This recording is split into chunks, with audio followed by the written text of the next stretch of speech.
आज आप श्रवण करेंगे शनि देव की व्रत कथा। एक गांव में एक बूढ़ा ब्राह्मण था जो शनि भगवान का वो परम भक्त था।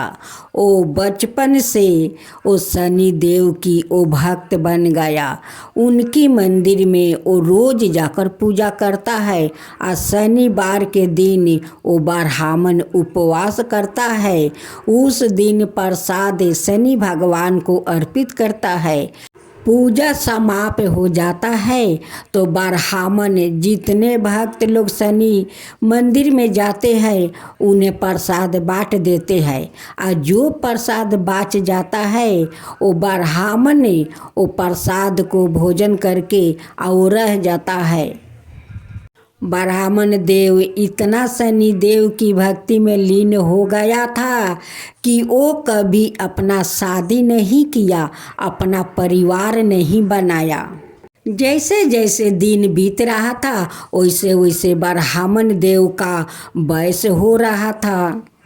जब ब्राह्मण देव शनि देव का पूजा करते करते 60-70 साल का हो गया तब शनि देव से वो रोज मंदिर में कहते हैं एक बात कि हे शनि देव, आपका पूजा में तो मैं लीन हो गया और कभी अपना शादी नहीं किया और नहीं परिवार बनाया। तो हे शनि देव, मेरा अपना कोई नहीं है। हे शनि देव, जो है आप सब कुछ मेरे लिए है। जब मेरा मृत्यु हो तो एकांत में ना हो। जब मेरा मृत्यु को होगा तो आपका मंदिर के सामने होगा। यही मुझे आपसे वरदान चाहिए, क्योंकि आपके मंदिर के सामने बहुत सारा भक्तों रहते हैं। मैं चाहता हूँ कि मेरा मृत्यु हो तो आपका सारे भक्तों के सामने हो, ताकि आपका सारे भक्तों को मैं दर्शन करके अपना प्राण त्यागूं। एक दिन शनि देव ब्राह्मण देव के सपने में दर्शन देते हैं और कहते हैं कि हे ब्राह्मण देव, आप जो चाहते हैं वो ही होगा। जैसा आप चाहते हैं कि मेरे भक्त के सामने आपका मृत्यु हो वैसा ही होगा। हे ब्राह्मण देव, और एक मैं वचन देता हूँ कि मेरा सेवा आपका यम दूत भी आकर आपको प्राण नहीं लेकर जाएंगे। जब तक मैं हुक्म ना दूँ यमराज का दूत भी आकर आपको नहीं ले जा पाएगा।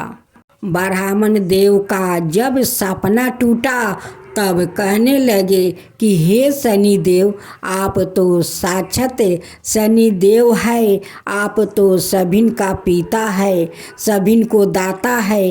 आपका हुक्म बाहर कोई कुछ नहीं कर सकता है। फिर ब्राह्मण देव दूसरे दिन शनि देव का मंदिर में जाते हैं, वहाँ पर पूजा पाठ करते हैं। अब पूजा समाप्त होने पर सभी भक्तों में प्रसाद बांटते हैं और जो बच जाता है वो खुद भोजन कर लेते हैं। करने के बाद शनि देव के सामने बैठकर ब्राह्मण देव कहते हैं कि हे शनि देव, आप तो सपने में दर्शन दिया था, लेकिन मैं चाहता हूँ कि आप मुझे आकर साक्षात मुझे दर्शन दीजिए, ताकि आपका दर्शन से मैं धन्य हो जाऊँ और आपका वैकुंठ में मैं जाकर शरण लूँ। शनि देव ब्राह्मण देव को साक्षात दर्शन देते हैं। ब्राह्मण देखकर धन्य हो गया। वो बार बार हाथ जोड़कर अपना सर उनकी चरण में वो बार बार टीक रहा था। शनि देव उनकी श्रद्धा भक्ति देखकर कहते हैं कि हे ब्राह्मण देव, आपका तो वयस 70 पार हो गया है। अब आप कुछ दिन का मेहमान है। आप देखिए, इस पीपल के पास आकर दीप जलाकर यहीं पर रहिएगा, क्योंकि मैं इस पीपल में वास करता हूँ। जो मनुष्य इस पीपल के जर में दीप जला कर आ मेरा परिक्रमा करता है, उन पर मैं प्रसन्न होता हूँ और उनका वैकुंठ धाम का प्राप्ति भी होता है। तो हे ब्राह्मण देव, आप दीप जला कर इस पीपल का वृक्ष को परिक्रमा कीजिए, या तो 3 बार या तो 7 बार, ताकि आपका प्राण मेरे सामने निकल जाएगा और आपका वैकुंठ धाम मिल जाएगा। जैसे जैसे दिन बीत रहा था वैसे वैसे ब्राह्मण का और ज़्यादा वयस हो रहा था। एक दिन ब्राह्मण देव का थोड़ा तबीयत खराब लग रहा था। ब्राह्मण देव जाकर सो गए। वैसे ही यमराज का दूत आया और कहने लगा कि ब्राह्मण देव, आपको जाने का समय हो गया है, चलो मेरे साथ है। ब्राह्मण देव कहते हैं कि आपके साथ मैं कैसे जा सकता हूँ? शनि भगवान तो मुझे वचन दिया है कि मेरा मृत्यु को होगा तो उनकी सामने होगा और उस पीपल का वृक्ष के पास होगा। आप मुझे कैसे ले जा सकते हैं? वो शनि भगवान को ब्राह्मण देव पुकारा और शनि भगवान दौड़े चले गए और यमदूत से कहा कि देख भाई, तू ये भक्त को नहीं ले जा सकता है। वो मुझसे वचन लिया है और मैं उसे वचन दिया है कि उसका मृत्यु होगा तब मेरा सामने होगा। तुम ब्राह्मण को नहीं ले जा सकता है, तुम लौट जाओ। दूत कहता है कि शनि देव, मुझे तो यम राजा भेजा है कि जाओ उस ब्राह्मण को ले आओ। अगर मैं खाली हाथ जाऊंगा तो उन्हें क्या मैं जवाब दूंगा? शनि देव कहते हैं कि जाकर अपना राजा से कह देना कि शनि का हुक्म बगैर कोई उसका प्राण नहीं ले जा सकता है। दूत परलोक लौट गया। अब ब्राह्मण देव दूसरा दिन पीपल के पास आकर दीप जलाकर वहाँ पर वो बैठते हैं, वैसे उनकी प्राण वहीं पर निकल जाता है। सारे भक्त में हाहाकार मच गया कि ब्राह्मण देव का मृत्यु हो गया, ब्राह्मण देव को मृत्यु हो गया। देखो ब्राह्मण देव कैसे इस पीपल के वृक्ष के पास आकर दीप जलाया और परिक्रमा किया। परिक्रमा करते हुए ब्राह्मण देव का प्राण कितना अच्छे से निकल गया। कोई दुख नहीं पहुंचा, कोई कष्ट नहीं हुआ। ब्राह्मण देव का शनि वैकुंठ मिल गया। हे शनि देव, जैसे आप उस ब्राह्मण पर कृपा किया वैसा ही सब पर करना। जो आपका कथा कहे, जो सुने, जो हुंकार भरे, उन सब का ऊपर वैसा ही कृपा कीजिए। हे शनिदेव, वैसा ही कृपा कीजिए, सब पर कृपा कीजिए। जय शनिदेव, जय शनिदेव। अब आप सुनेंगे देवी काली की कथा। देवी काली को शक्ति का साक्षात स्वरूप माना जाता है। माता रानी अपने भक्तों पर दया दृष्टि रखती है, लेकिन दुष्ट और दुराचारियों पर विध्वंस भी करती है। महिषासुर अति बलशाली दैत्य था, जिसका संहार देवता भी नहीं कर सके। इसलिए देवी काली का जन्म हुआ। धार्मिक ग्रंथों में माँ काली के जन्म यह अवतार को लेकर कई मत है, लेकिन सबर मनाए मत यही है कि माँ काली का अवतार दैत्यों के संहार के लिए हुआ था। नवरात्रि में हम नव दुर्गा यानी माँ दुर्गा के 9 अवतारों की पूजा करते हैं, लेकिन जब दैत्यों के संहार के लिए माँ काली का जन्म हो चुका था, तो फिर क्यों माँ दुर्गा को कई अवतार लेने पड़े? आइए जानते हैं इसके बारे में। काली माँ की कहानी छठी सातवीं के देवी महात्म्य के प्रथम अध्याय में काली को महाकाली के रूप में दर्शाया गया है। वो भगवान विष्णु के सोते हुए शरीर से देवी योग निद्रा के रूप में पैदा हुई, ताकि ब्रह्मा और दुनिया को दो राक्षसों मुद और कदब से बचने के लिए उन्हें जगाया जा सके।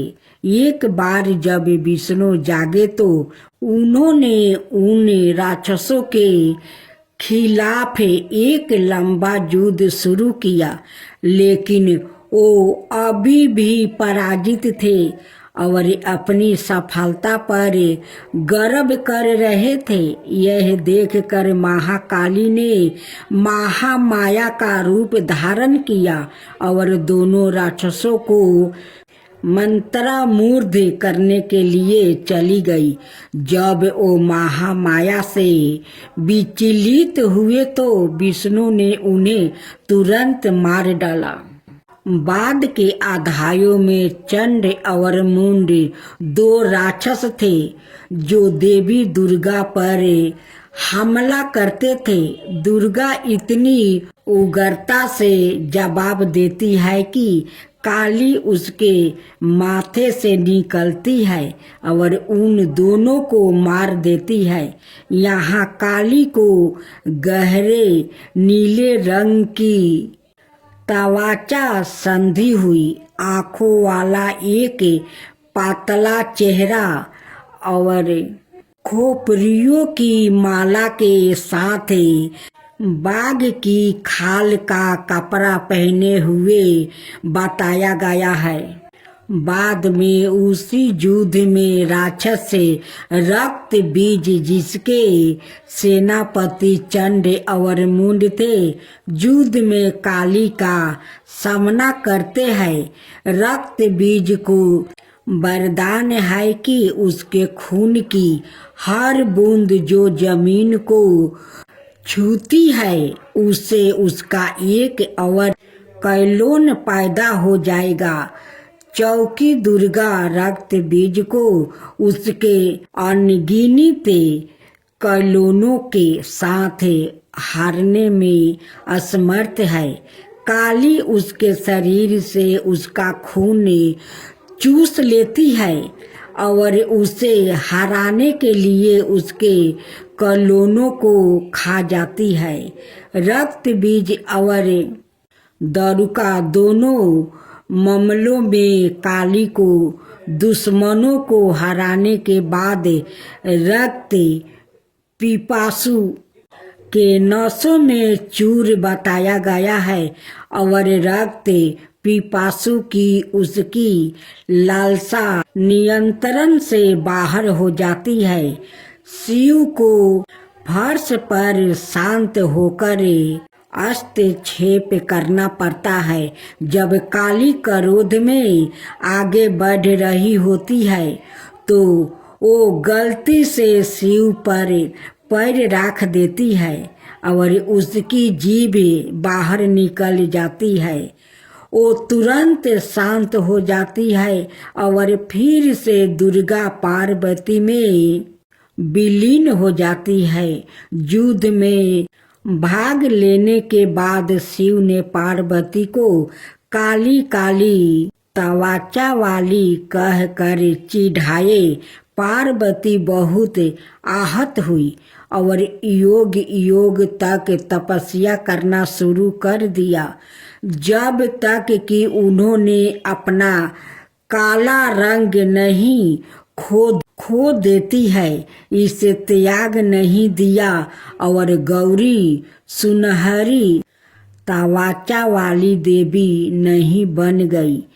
उसका छिपा हुआ अंधकारमय अवतारण कोशिकी बन जाता है, जो क्रोधित होने पर काली बन जाता है। काली पूजा उत्सव देवी काली को समर्पित है और विशेष रूप से पश्चिम बंगाल, ओडिया और असम के भारतीयों क्षेत्र में मनाया जाता है। यह हिंदू कैलेंडर के हर महीने में अमावस्या के दिन मनाया जाता है। यह दीपावली के बाद शुरुआत होता है और दिनों तक चलता है। चौकी देवी काली महाविद्याओं में प्रमुख है। उनमें से प्रत्येक का काली पूजा से पहले अवतार का एक दिन होता है। काली माँ को फलों का प्रसाद बंगाल में खिचड़ी भोग के साथ निरामिष अर्थात बिना प्याज या लहसुन का मटन, मछली, करी, पायस, मिठाई और भाजा गहरे तेले हुए पकौड़े चढ़ाया जाता है। कुछ स्थानों पर प्रसाद के रूप में शराब भी चढ़ाई जाती है। अनुभवी पंडितों का कहना है कि लोग रात भर पंडालों में आते हैं और दिन की तुलना में रात में भीड़ बढ़ जाती है। पूजा आश्चर्यजनक रोशनी, प्रकाश और धावनी सो काली पूजा से पहले प्रत्येक दिन मनाए जाने वाले महाविद्याओं के अवतार और अंतिम महाविद्या कमलात्मिका के अवतार, जिसे कमलात्मिका जयंती के रूप में मनाया जाता है, दिवाली के दिन पड़ने के कारण उन्हें अक्सर तांत्रिक लक्ष्मी के रूप में माना जाता है। इसके कारण और इस के कारण कि लक्ष्मी को विष्णु की पत्नी के रूप में माना जाता है। उसके बाद इसे लाल गुलहल के फूलों और गुलहल की माला से सजाया जाता है, जो उनका पसंदीदा फूल माना जाता है। फिर काली पूजा पंडालों में काली मंत्रों और भजनों की मदद से की जाती है। उनकी प्रार्थना की जाती है और उनकी दिव्यता का आहन किया जाता है। यदि पूजा घर पर आयोजित की जा रही है तो मंदिर काली पूजा की पूजा सेवा प्रदान करता है, जहां भक्त की ओर से पूजा आयोजित की जाती है। मंदिर के पंडितों के पास पूजा के लिए सारी सामग्री तैयार है और भक्तों को बस कुछ निर्देशों का पालन करना है, जो मंदिर द्वारा इसमें चित्रगुप्त की पूजा की जाती है। चैत्र पूर्णिमा पर भगवान हनुमान की पूजा की जाती है, क्योंकि इसी दिन हम हनुमान जयंती भी मनाते हैं। इस शुभ दिन पर भगवान विष्णु की पूजा की जाती है, क्योंकि इन्हें उद्धारकर्ता, रक्षक और संरक्षक माना जाता है। उनके अवतारों ने पृथ्वी और मानव जाति को बुराई की कीर्ता से बचाया है। कुछ लोग भगवान कृष्णा की भी पूजा करते हैं, क्यों ब्रज में रस उत्साह महाराष्ट्र चैत्र पूर्णिमा पर समाप्त होता है। ऐसा माना जाता है कि यह कार्तिक पूर्णिमा से शुरू होता है और चैत्र पूर्णिमा पर समाप्त होता है। चैत्र पूर्णिमा की पूजा करने और पूर्णिमा की रात को माँ लक्ष्मी की पूजा करने से भक्त को समृद्धि और सामाजिक प्रतिष्ठा का अनुभाव होता है। वैदिक ज्योतिषी में विश्वास करने वाले लोग शिव भक्ति की भी पूजा करते हैं, जो समय अंत काल ऊर्जा और उर्वरता का प्रतीक है। हिंदू धर्म में चैत्र माह की पूर्णिमा का एक विशेष महत्व है। ऐसी मान्यता है कि इसी दिन भगवान श्री हनुमान ने अपने प्रभु श्री राम का सहयोग करने के लिए धरती पर जन्म लिया था। धार्मिक मान्यताओं के अनुसार यदि कोई व्यक्ति चैत्र माह की पूर्णिमा के दिन श्रद्धापूर्वक भगवान विष्णु और माता लक्ष्मी की पूजा करे तो उस व्यक्ति को हनुमान जी की विशेष कृपा प्राप्ति होती है। यदि आप भी हनुमान जी को प्रसन्न करने के लिए चैत्र पूर्णिमा के दिन व्रत रखना चाहते हैं तो यहाँ आप इसकी पौराणिक कथा पढ़ सकते हैं। एक बार की बात है, किसी नगर में एक सेठ और सेठानी रहा करते थे।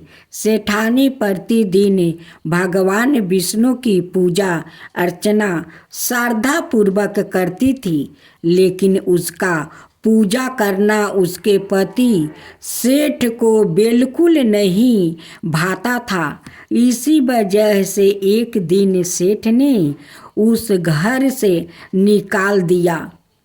सेठानी घर से निकलने के बाद जंगल की तरफ निकल पड़ी। रास्ते में जाते समय सेठानी ने देखा कि जंगल में 4 आदमी मिट्टी खोद रहे थे। यह देखकर सेठानी उस आदमी के पास गई और उन्हें लोगों से कहा, आप मुझे किसी काम पर रख ले। सेठानी के ऐसा कहने पर चारों आदमी ने उसे नौकरी पर रख लिया। चूँकि सेठानी बहुत ही कोमल थी, इस वजह से उसके हाथ पर छाले पड़ गया। यह देखकर चारों आदमी ने सेठानी से कहा कि तुम यह काम छोड़ दो, तुम किसी अच्छे घर की लगती हो, इसकी जगह तुम हमारा घर का काम कर दो। सेठानी ने कहा कि ठीक है। तब वो चारों आदमी सेठानी को अपने घर ले गया। वहाँ वो चारों आदमी 4 मुट्ठी चावल लाते थे और उसे आपस में बांट कर रख लेते थे। यह देखकर सेठानी को बड़ा बुरा लगा। अगले दिन सेठानी ने चारों आदमी से कहा, सुनो भाई, तुम कल से 4 मुट्ठी की जगह 8 मुट्ठी चावल लेकर आना। सेठानी के कहने पर चारों आदमी अगले दिन 8 मुट्ठी चावल लाए। उस 8 मुट्ठी चावल को सेठानी ने पकाकर भोजन बनाया और उसे भगवान विष्णु को भोग लगाकर चारों आदमी को परोस दिया। जब चारों आदमी ने उस भोजन को खाया तो वो भोजन उन लोगों को बहुत स्वादिष्ट लगा और उन्होंने सेठानी से कहा कि सुनो बहन, आज जो तुमने खाना बनाया वो बहुत ही स्वादिष्ट है। यह सुनकर सेठानी ने कहा, यह भोजन भगवान विष्णु का जूठा है, इसी वजह से आप लोग को यह बहुत स्वादिष्ट लग रहा है। सेठानी के जाने के बाद सेठ भूखे रहने लगा। आसपास के लोग उसे देखकर ताना मारते थे कि यह आदमी सिर्फ अपनी पत्नी यानी सेठानी की वजह से ही भोजन किया करता था। यह सुनकर सेठ एक दिन अपनी पत्नी सेठानी को खोजने के लिए जंगल की तरफ निकल पड़ा। रास्ते में उसे वही 4 आदमी मिट्टी खोदते हुए दिखाई दिया। उसे देखकर सेठ ने कहा, सुनो भाई, यहाँ तुम मुझे काम पर रख सकते हो। तब चारों आदमी ने उसे भी काम पर रख लिया, लेकिन मिट्टी खोदने के वजह से सेठ के हाथों में छाले पड़ने लगा और उसके बाल उड़ गया। यह देखकर उस चारों आदमी ने कहा, सुनो भाई, तुम यह काम रहने दो, तुम अच्छे घर के लगते हो, तुम हमारे घर चलो, वहाँ कुछ काम कर लेना। तब सेठ ने उन चारों की बात मान ली और वो उनके साथ उनके घर के तरफ चल पड़ा। घर पहुंचने के बाद सेठ ने सेठानी को देखते ही पहचान लिया, लेकिन सेठानी घूंघटे में थी। इस वजह से वो अपने पति यानी सेठ को नहीं पहचान पाई। हर दिन की तरह इस दिन भी सेठानी ने भोजन बनाकर भगवान विष्णु को भोग लगाकर सभी को खाना परोस दिया। जैसे ही सेठानी सेठ को भोजन देने लगी, तभी भगवान विष्णु ने सेठानी का हाथ पकड़ लिया और कहा, यह तुम क्या कर रही हो? यह सुनकर सेठानी ने कही, मैं कुछ नहीं कर रही हूँ, मैं तो भोजन दे रही हूँ। भगवान विष्णु ने मेरा हाथ पकड़ लिया है। तब चारों भाई ने सेठानी से कहा, हमें भी भगवान विष्णु के दर्शन करवाओ।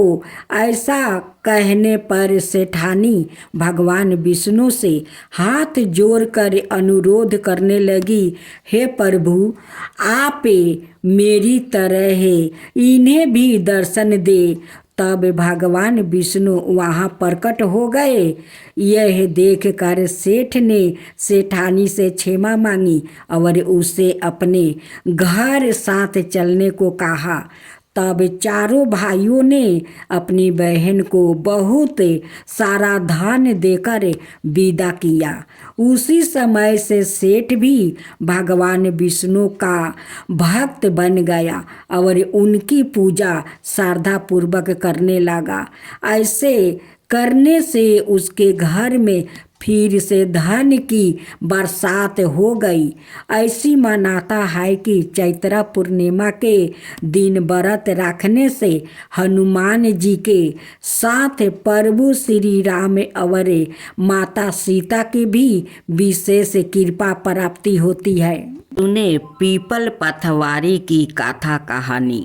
एक बुढ़िया थी, उसने अपनी बहू से कहा, तू दूध दही बेच के आओ। वो बेचने गई तो रास्ते में औरत पीपल पथवारी सींच रही थी।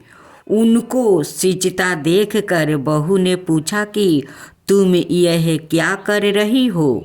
औरत बोली कि हम पीपल पथवारी सींच रही हूँ, इससे अन्न और धन होता है। 12 बरस का बिछड़ा हुआ पति मिल जाता है। तो बहू बोली, ऐसी बात है तो तुम पानी से सींचती हो तो मैं दूध से सींचूंगी। गुजरी बहू रोजाना दूध दही बेचने नहीं जाती, और रोजाना दूध को पीपल में और दही पथवारी में सींचती है। सास दूध दही का दाम मांगती है तो कह देती है, महीना पूरा हो जाने पर लाकर दूंगी। महीना पूरा हो गया। पूर्णिमा के दिन बहू पीपल पथवारी के पास जाकर बैठ गई। पथवारी ने पूछा, तू मेरे पास क्यों बैठ गई? बहू बोली कि सासू दूध दही का दाम मांगी है। पीपल पतवारी बोली कि मेरे पास क्या दाम रखा है? यह भारा डिंडा पान पथौरा, इसको ले जा। बहू ने वही ले जाकर कोठरी में रख दिया और डर के मारे कपड़ा ओढ़ कर सो गई। सासू बोली पैसा ले आई? बहू बोली कोठरी में रखा है। सासू ने कोठरी खोल के देखी तो देखा हीरा मोती जगमगा रहा है। सासू बोली बहू इतना धन कहाँ से लाई है? बहू ने आकर देखा तो सच में ही धन भरा हुआ है। बहू ने सास को सारी बातें बता दिया। सास ने कहा अब की महीना में मैं भी पतवारी सींचूंगी। महीना आ गया, सास दूध दही तो बेचे आती, हंडी धोकर पीपल पतवारी में चढ़ा देती। आया कर बहू से कहती मेरे से दाम मांगे। वो कहती सासू जी कोई बहू भी दाम मांगती है, मगर सासू कहती है तू मांगे। बहू बोली सासू जी पैसा ले आओ। तो सास पीपल पतवारी के पास जाकर बैठ गई। पीपल पतवारी ने सास को पान पथौरा भरे ढिंढरा दे दिया। उसने ले जाकर कोठरी में रख दिया। बहू ने खोल कर देखा तो उसमें कीड़े मकोड़ा बिलबिला रहा है। बहू ने कहा सासू जी यह क्या? सास ने आकर देखा और बोलने लगी पीपल पतवारी बड़ी दोगली पटपीठन है, इसके तो धन दिया और मुझको कीड़ा मकोड़ा दिया। तब सब कोई बोलने लगे कि बहू तो सत्य की भूखी सच्ची थी, तुम धन की भूखी थी। हे पतवारी माता, जैसा बहू को दिया वैसे ही सबको देना, जैसा सास को दिया वैसा किसी को ना देना। जय जय श्री शनिदेव, भक्तन की हितकारी, सूरज के पुत्रा प्रभु छाया महतारी। जय जय श्री शनिदेव। सामे अंक बक्र दृष्टि चतुर्भुजाधारी, नीलंबर धारण नाथ गजा किया सवारी। जय जय श्री शनिदेव। किरीटी मुटुक शिशिराजित दीपक है लीलारी, मुक्तन की माला गल शोभिती बलिहारी। जय जय श्री शनिदेव। मोदक मिष्टन पान चढ़ते है सोपारी, लोहा तिल तेल उर्दी महिषी अति प्यारी। जय जय श्री शनिदेव। देव दनुज ऋषि मुनि सुमिरन नर नारी, विश्वानाथ धरत ध्यान शरण है तुम्हारी। जय जय श्री शनिदेव।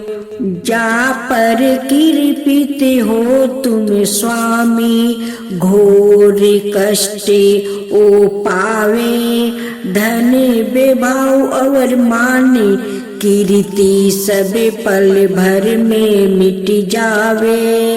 राजा नल को लगी शनि दासा, राजपाट हर लेबे।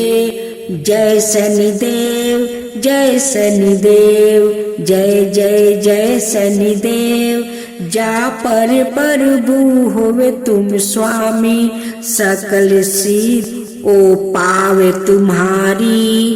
कृपा रहे तो उसको जग में कवन सतावे, तांबा तिल और तिल से जो करे भक्तन सेवा।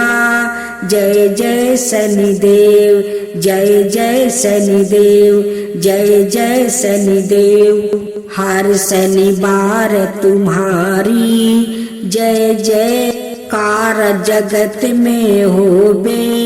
कलियुग में शनिदेव महाचत में दुख दलिदरता धोबे।